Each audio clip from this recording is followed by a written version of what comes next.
സുഹൃത്തുക്കളെ നമസ്കാരം. ഇത് 7 മണിക്കൂറാണ് നടന്നത്. ഒരു സ്വർഗത്തിൽ ക്യാമ്പ് ചെയ്തിട്ടുണ്ട് കേട്ടോ. ഇപ്പൊ അടുത്ത് കുറച്ച് പശുക്കളൊക്കെ ഉണ്ട്. ഒരു 5 കിലോമീറ്റർ താഴെ ഒരു ഗ്രാമം ഉണ്ട് കേട്ടോ. അവിടുത്തെ പശുക്കളാവും ഇത് കേട്ടോ. ഇത് നമ്മളെ തണുപ്പ് നിന്ന് സംരക്ഷിക്കും കേട്ടോ. ഈ ഒരു താഴെ വിരിച്ച മാറ്റ് ഇത് എന്റെ ഹെവി സ്ലീപ്പിംഗ് ബാഗാണ്. ഇതിവിടെ ഇരിക്കാം. ഇന്ന് രാത്രി എന്നെ തണുപ്പിൽ നിന്നും രക്ഷിക്കാൻ വേണ്ടിയിട്ടുള്ള ഒരു സ്ലീപ്പിംഗ് ബാഗാണ്. പിന്നെ ഞാൻ എനിക്ക് ടെന്റ് അടിച്ച രീതി കാണിച്ചു തരാം കേട്ടോ. എന്റെ കമന്റിൽ കൂടുന്ന ആൾക്കാർ പറഞ്ഞ ഒരു രീതിയിലാണ് ഞാനിന്ന് ടെന്റ് അടിച്ചിരിക്കുന്നത്. വാ, അതിന് മുന്നേ സ്വർഗം കാണിച്ചു നിങ്ങൾക്ക്. പുറംഭാഗം കാണണ്ടേ നോക്കേ. ഇത്രയും സുന്ദരമായ ലൊക്കേഷനിലാട്ടോ ഞാനുള്ളത്. സാധനങ്ങളൊക്കെ കൂടി ഉണ്ട്. ഇതിന്റെ വീഡിയോ എടുക്കുന്ന ക്യാമറ കണ്ടോ. പുറംഭാഗം നോക്കിയേ. ഒരു അടിപൊളി ലൊക്കേഷൻ കേട്ടോ. ഹെവൻ ലാൻഡ് എന്ന് പറയാം. ഇന്ന് ക്യാമ്പ് ചെയ്ത രീതി കൂടി ഞാൻ കാണിച്ചത് കേട്ടോ. ആ പശുക്കളൊക്കെ നോക്കി എൻ്റെ അടുത്ത്.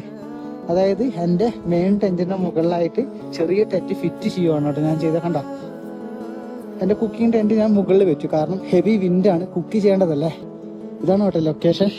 മനുഷ്യവാസം അടുത്ത് എവിടെ ഇല്ല കേട്ടോ. ആകെ ആശ്വാസം ഈ പശുക്കളൊക്കെയാണ്. സാധനങ്ങളൊക്കെ ഉണ്ട്. ഇന്ന് കുക്ക് ചെയ്യണം. നല്ല അടിപൊളി ഫുഡ് ഉണ്ടാക്കണം കേട്ടോ ഇന്ന്.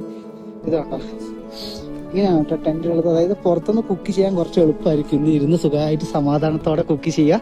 എന്തായാലും നോക്കാം. ഹാപ്പി ആയിരിക്കും കേട്ടോ.